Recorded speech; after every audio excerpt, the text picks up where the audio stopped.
Ef færa þarf þungan hlut úr stað án hjálpargagna er heppilegast að ýta honum.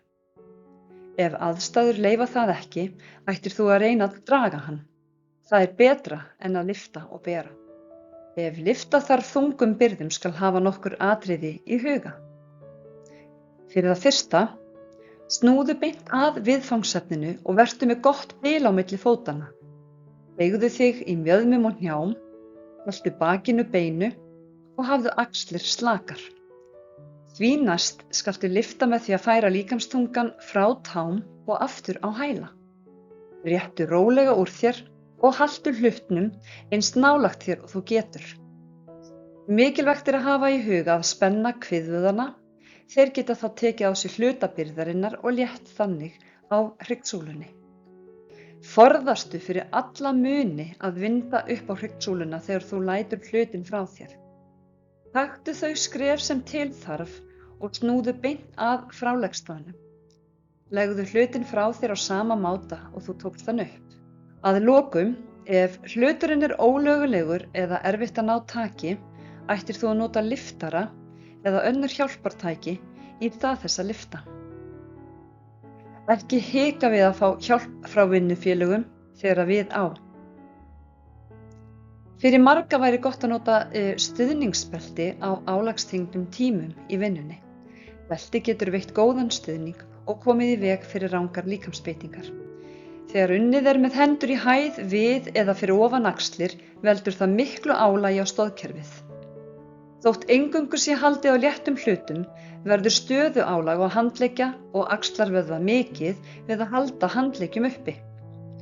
Oft felur slík vinna einnig í sér að rýna þarf í verkefnið þannig að höfði er hallað mikið aftur, þar að segja það vísar upp á við.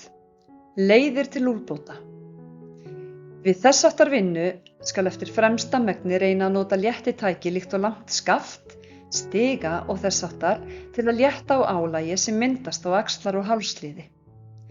Ef ekki er hægt að koma við frekara úrbótum, verður að takmarka verulega þann tíma sem unnið er við slíkar aðstæður og taka reglulegar pásur.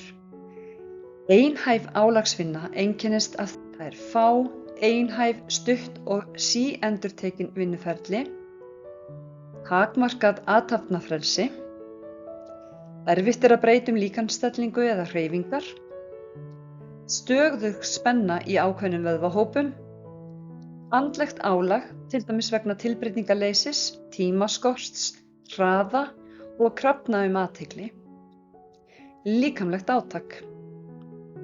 Nú leiðir til úrbóta. Ef vinna þarf einhæfa álagsvinnu skal reyna að takmarka þann tíma sem starfsmenn vinna á þeim starfsstöðum og hafa regluleg hlé.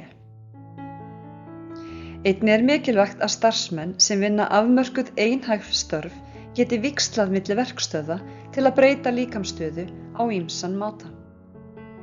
Til er mikið af fjölbreyttum meðferðum til að draga úr stoðkerfisverkjum.